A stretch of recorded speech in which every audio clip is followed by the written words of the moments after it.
And here we are, folks, here in Game 2. Hyper Ninja Beam versus a PC. President's Choice. There it is. Now, is that going to be a Lulu mid? I think it is. Yeah, it is actually going to be a Lulu mid. So, again, a lot of utility coming out from a Hyper Ninja Beam. Let's see if they can turn it around here in Game 2. But I think we have a little bit of a time before anything really goes down. Early words from Hyper Ninja Beam protecting their jungle entrances. Now, Floss start again for Lulu against Orianna. Not too bad of a choice considering the fact that Orianna does have a lot of poke with her auto attacks. She does have that empowered auto attacks. Lulu is actually really good at matching the poke because her autos do actually similar damage with picks as long as you can get the picks all to hit onto her. If it gets blocked up by minions, it does reduce the damage quite a bit. I would like to bring attention to the Doran's Shield start on Thresh. That is something. In a while. Yeah, that is something that I have not seen in a long time. A very aggressive build coming out from Thresh. Now, the downside to this is if they aren't able to get an early kill, Thresh is very behind. Like in both gold and in gold. But really, that Doran's Shield is dead weight. It does not really build into anything or help build into anything, but will help them stay in lane quite a bit. Now, I almost think that with that Doran's Shield start, we are going to see early gank coming out from Panpu. And I say that with my fingers crossed. Yeah, as a Maokai jungle, you need to be ganking early. But just like that, Raffle Spartan going onto Big Blast Burn and chunking him out already. Nomming on those biscuits. And meanwhile, in the top lane, Alex is getting bullied around by Phoenix. Something that's to be expected. And Kennen is the counter pick in the top lane versus a Hecarim. Yeah, and he is definitely showing why that is so. Now I always wondered, are those biscuits Poro snacks? And if they are Poro snacks, why are non-Poro people eating them? Meanwhile, Death Sentence onto Peppermoo. Exhaust being actually dropped on Raffle Spartan. They want this, but they are not going to get this. As PC will survive in the bot lane. You know, you would think that Poro snacks, though, are only for Poros. I feel like there's a side effect of non-Poros eating Poro snacks, you know, just like eating or feeding a Furby, or is it a Kirby Furby past midnight? Do you remember that? They turn all crazy. Wouldn't you want to be a Poro? I mean, they're fluffy. Would you turn into a Poro though? That is the question. If you did, I would eat a Poro snack. Because absolutely, fluffy. I think everybody, you have so much love as a Poro. But then, if you eat a Poro snack, you turn into a Poro, and then if you continue to eat too many Poro snacks, you just explode. Yeah. That is the delicate balance of Poro snacks. That is the very, very delicate balance of Poro snacks. But it looks like there's aggression happening all throughout the map, but no real kills coming out. No big summoners being popped out as well. The aggression from Big Boss Brennan and Professor Chewy not netting them the kill. Braum to Sangka. But here's the engage coming out from Alex. Phoenix getting the bigger end of that trade, but the bandage toss onto Big Blast Brendan is going to do quite a bit of damage. Piercing light from Raffle Spartan will chunk that out, and Big Blast Brendan is forced to recall out of lane. Now, See if he picks up a relic shield here. No, just wards and more does snacks. Not. He actually And will. boots. And so quite aggressive on Big Blast Brendan right now. Getting that early If this vision. was- Oh, go ahead, Rambo.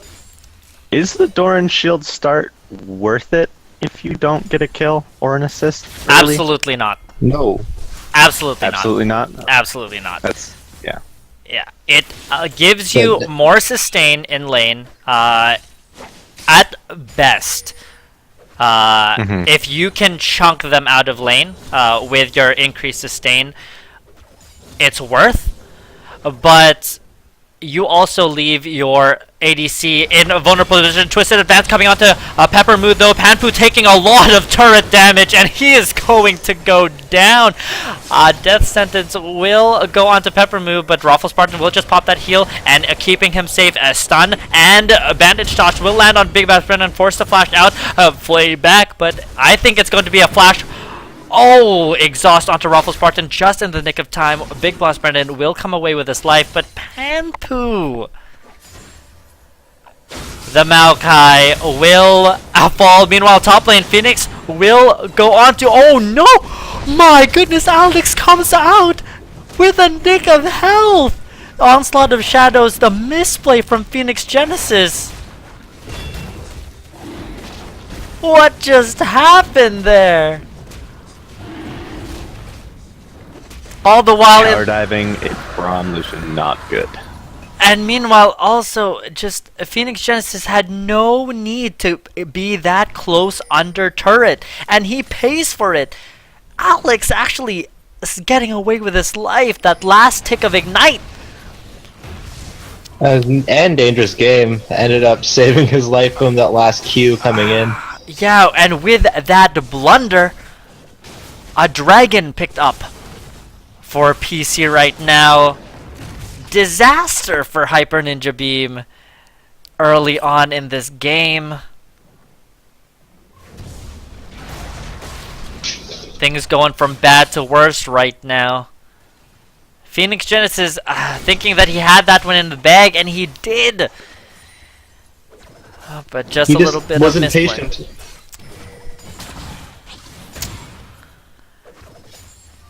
Yeah, now BF Swords picked up for both ADCs. Meanwhile, both junglers have picked up on that Trailblazers, working towards, you know, that famed Cinderhulk. But Panpu is coming down here for round 2. He does have the Raptor buff to spot out any wards that might be. Phoenix Genesis doing a great job in forcing Alex underneath his turret though, with the continued harass. Now he still has a chance to come back into this, but meanwhile there it is, the dash away from Raffle Spartan will go on to Panpu. Panpu, really the focus is on Pepper Moose right now, and it shouldn't be. Pepper Moose actually forced out the flash to dodge that Sivir Boomerang. But again, Chewy And- getting denied the kill. Knowing that Lucian's flash was down from the last fight, and Maokai had his flash up, a flash W is basically an instant route. Like, it's, you travel the whole lane and you can get an instant route off. He could have just done that right off the start when Raffle Spartan moved up the lane. But a little greedy, he didn't want to waste that flash. Instead, he tried to walk up and gave Lucian the time to run away. Yeah, really, a twisted advance into death sentence will be a death sentence for a Raffle Spartan. Not going to be able to dash away whatsoever with that chain CC. But Hyper Ninja Beam kind of misplaying right now. Meanwhile, in the top lane, it looks like Nesting is going to try to help out his top laner. Onslaught of Shadows will fear Phoenix onto him, but a Slicing Maelstrom will chunk these two down. Nesting doesn't have a lot of mana, but I don't think it matters as the helicopter Horsey actually wild growth from Sloppy. Nice roam up from him to help out his top laner. Will deny the kill to Alex. And that's the Amumu ult down, which is a big cooldown for Amumu in the jungle. Yeah, well, Exceed will catch out Sloppy as he returns to lane. Unfortunately, Exceed is running low on mana right now. Not picking up Grail. Still opting out for that Morellonomicon. Something that I just feel is not a smart buy, especially against a 4 AP team. Especially with the buffs to Athene's, I feel like this is more of a habit pickup than an active thinking one on Exceed's part. Yeah, maybe just a little didn't meet the patch notes. And that's It was quite a big buff. yeah, and that's really huge, considering the fact that these games are always played on the most recent patch. Oh, calling from Raffle Spartan, Big Blast Brennan doing his best to block it though. Death Sentence will miss as Professor Chewie is forced to flash out. Now Big Blast Brendan is falling low, but Panpu is trying to go into Raffle Spartan, but Nesting Koala with the bandage toss will pick up Panpu. And Nesting Koala just always at the right place at the right time. The rotations are great for him.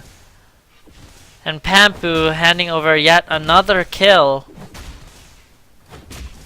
Not At able. that time, he did the flash W, and you could see how quickly he got on there, but luckily, Amumu was in the right area. Yeah, Alex will go on to Phoenix Genesis right now, but Phoenix will just walk out of that. See, he did do the flash W, but he engaged when Chewie was already at less than 100 health.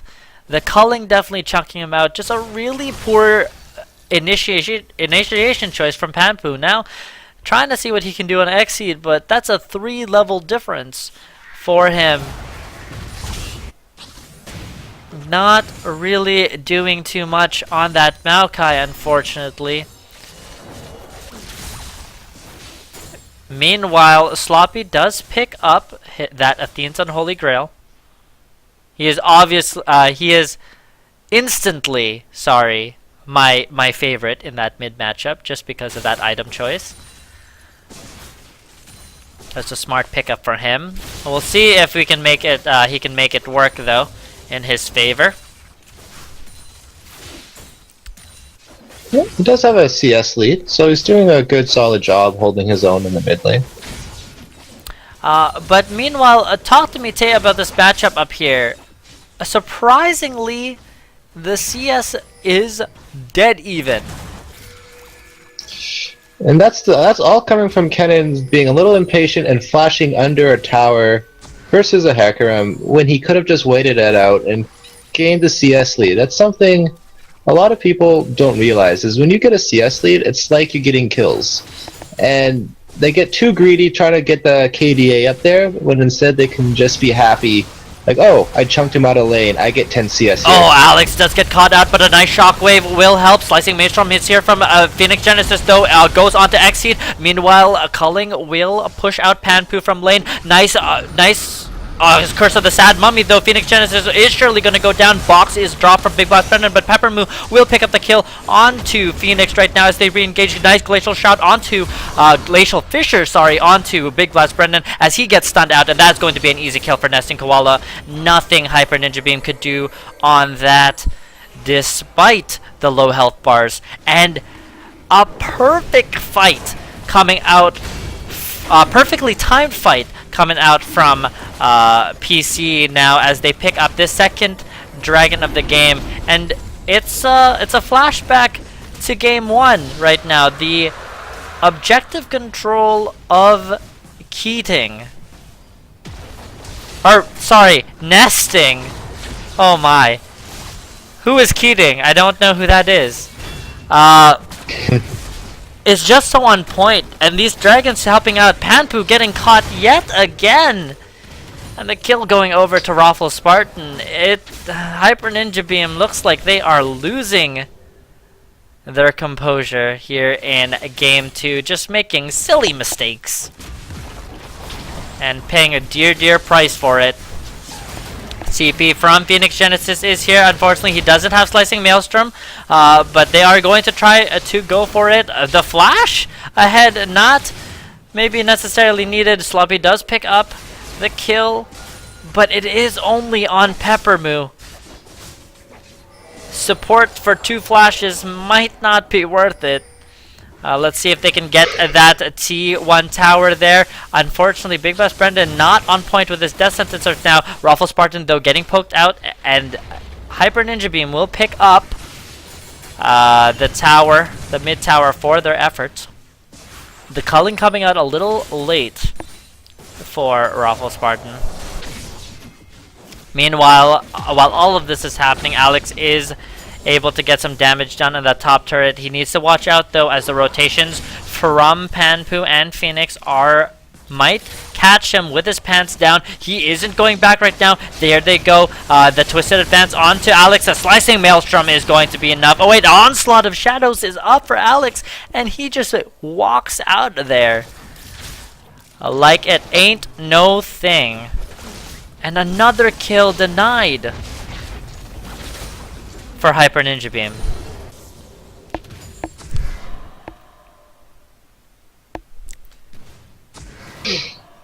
So, Rambo. okay. Okay. Kennen is the counter to Hecarim, but it doesn't seem that Kennen can fight him anymore. Is that due to the tower dive that Kennen did early? Well, yeah, that has part to do it. But also, Kennen's build is all out of whack. Like, he started building his Zanya's, which is the right choice he needed to do. You get that armor, you can kind of fight off the Hecarim. But then he felt so behind, or felt something, and he went with the Giant's Belt, which completely cut his damage. Like, he isn't doing nearly as much damage as he should be. And that's one of the reasons they lost that mid-fight, was the Slicing Maelstrom did nothing. Well, Bandage Toss and Curse of the Sad Mummy will land on the bottom wave of a Hyper Ninja Beam, but Nesting is taking a lot of tower damage. Heal from Raffle Spartan will be enough to keep him up, though. Same with the Targon Shield, and Nesting will walk out with his life. Meanwhile, Raffle Spartan is trying to see if he can pick up another kill. Professor Chewy is deciding to stay here, trying to wave clear as best as he can. Still has the support of Panpu and Big Blast Brennan, but Panpu awfully low, needs to get out of there, not having enough health. Really, Panpu's performance has been really lackluster. When in all honesty, he just needs to not die, but Alex is here along with XE. They're looking to tower dive. Phoenix Genesis is going to try to stop them. Slicing Maelstrom is going to be off cooldown for this next fight, and there it is. So tower diving would probably be the wrong choice, and it looks like PC are making the smart choice as they rotate mid now to try to get put some damage onto this middle tower of Hyper Ninja Beam. They are actually just going to go get it, but will they pay for their life? Exceed gets caught out in Slicing Maelstrom. Onslaught of Shadows on that Alex, though, as Panpu just leaves his team to deal with Alex. Onslaught of Shadows will be used to disengage. Nice bandage toss, but Professor Chewy roams up from the bot lane. Will pick up the kill on to Alex as they now catch Nesty away. Nice bandage toss. Will he survive? The flash from Chewy will secure the kill. That's going to be 2 kills on to him. And Professor Chewy gotta be feeling nice about grabbing those 2 kills, keeping his team in this just a bit longer. Now, surprisingly, despite the advantage that PC has gotten, Hyper Ninja Beam is only about a K.5 K behind in gold. And Yeah, that's a saving grace for them. Is when you look at the farm, the mid lane and the AD carry are out farming and keeping themselves as big damage threats in this game. yeah, well, Alex is actually going on to Phoenix Genesis up in the top lane right now, and it looks like Phoenix just doesn't have the answer. Just able to send Alex to stop his aggression, but just absolutely getting bodied up there. Actually And forced it back. Don't like his build path. He should have stuck. He should have stuck going with the damage route. The Giant's Belt delayed all his damage and all his fighting potential that he had. Well, Nesting is going to get caught out by death sentence, but no follow up. Panpu is trying to be here. Now, I think I finally figured out the reason of why Hyper Ninja Beam's warding is lackluster. Yes, they ward, but they do not defend the wards that they placed down. And the enemy team right now, which was PC, are just clearing the wards that Hyper Ninja Beam put down as fast as they're putting them down. So just a bit of a mistake there from them, absolutely needing to protect the places that they ward. A double sight zone not meaning much if the team just clears it out, but Phoenix Genesis has joined his team right now, as well as Alex. Culling comes out onto Panpu. Panpu getting a ton of damage. Curse of the Sad Mummy in the back line. Xseed will pick up Panpu just like that. They do chase up Chewy. Nice bandage toss will pick up a kill from Alex. Meanwhile, Breakout Blendon and Sloppy are just going to get bodied right now. Triple kill for Xseed. An overall ace for... And Kennen actually slicing Maelstrom just one person, and that one person was Braum, who didn't even die. That's not what you want to do when with a big team fight ulti like Kennen's ult is. So a little sloppy all around. They're kind of getting disoriented in these fights, and the focus is not there. Yeah, and this is exactly what I was afraid of. From game one, both teams have the team comps that want to have these 5v5 big wombo, fights, but the focus for President's Choice is so much better right now than Hyper Ninja Beam. Yeah, and it looks like we had a DC from Sloppy. Looks like he's reconnected now. Sorry, I cut you off, Rambo. I was just going to say, Sivir's positioning was not that great. She should have been on the back line, not beside the beside President's Choice. She was trying to get damage off on Lucian, but without people in front of her, it's just not a good idea. Hecarim and I believe Thresh just were able to get on her and take her down. And that, after that ace, that's a third dragon for President's Choice. Well on their way to that 5 dragon buff. And yeah, you see Hyper Ninja Beam trying to contest these objectives because they finally figured out that this is PC's game. PC is trying to get that 5 dragons and just end the game with that. But just the focus of Hyper Ninja Beam, it's it's not. We could have chalked it up to maybe some lackluster picks in game 1, but Hyper Ninja Beam have all the tools that they need to win a team fight here with their champ select, and it is just a matter of focus, and they just don't have it. Also a little bit of bad positioning, as you said. Professor Chewy opting out to go away from his team instead of back to it, and honestly, Panpu getting caught in the front line. Yes, you might be a tank, but you are not there yet. Actually quite squishy for the Maokai, and really just needs to play for the late game. Shockwave onto Sloppy. Big Blast Brendan will try to save his top laner, though. Exceed will go onto it, and that's going to be a kill onto Raffle Spartan with that culling. And without Wild Growth, I don't know if they have the answer to stop this push for the T2 tower.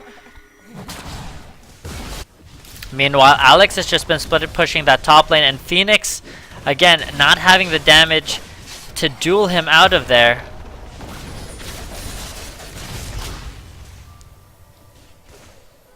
Now let's talk about items.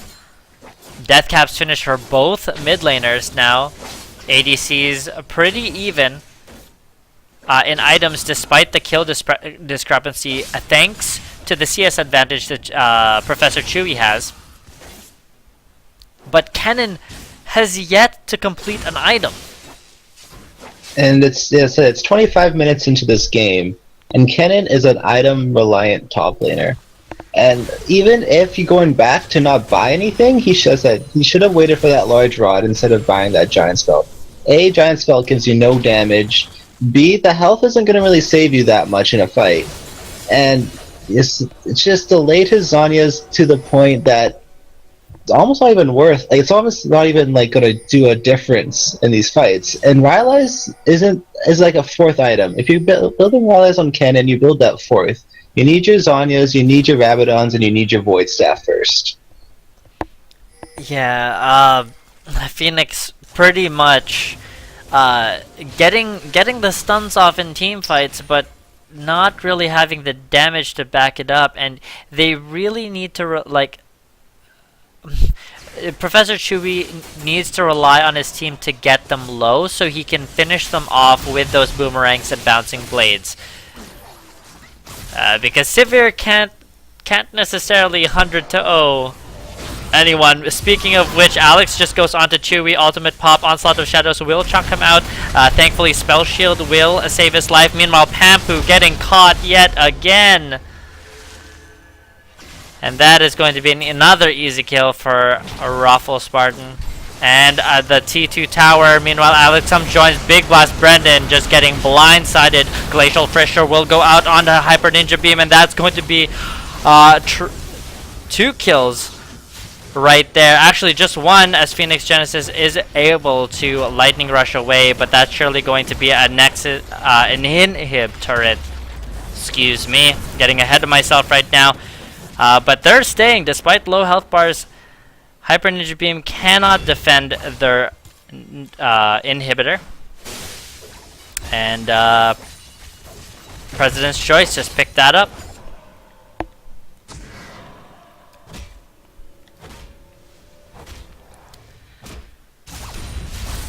Oh, big shockwave coming out from Exceed though. No follow up, but was able to disengage safely. Just going to recall back.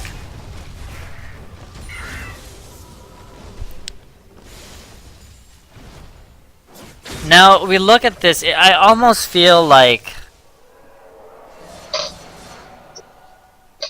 without the engage of Pampu, considering he is just getting caught out so often, Hyper Ninja Beam has no front line. And in which case they aren't able to threaten the back line of President's Choice. As you can see, both Orianna and Lucian have yet to be touched in any of these fights. And that's coming down to the focus too. It's like these fights are just basically scattered on the side of Hyper Ninja Beam, while President's Choice have a clear objective in mind. Even when they're not getting kills, they're thinking, oh, we have Dragon up in 8 seconds, let's ward this up, let's get ready, and if we chunk them out, they'll take the number 4 Dragon for themselves.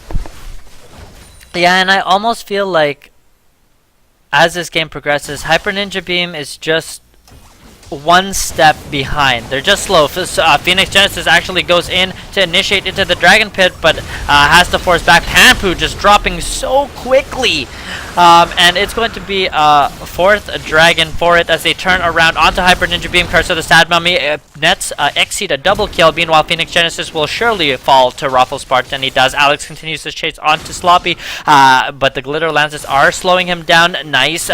Command Dissonance will speed up Alex, and I don't think Sloppy is going to get out of that alive. Meanwhile, Chewy falls behind it all, and that is going to be another ace for Hyper Ninja Beam, and the surrender vote for Hyper Ninja Beam. So President's Choice coming into week 3 with no wins under their belts picks up the 2-0, and just like that they rock the standings, skyrocketing them up to the middle of the pack, having a 2-4 record now here in week 3.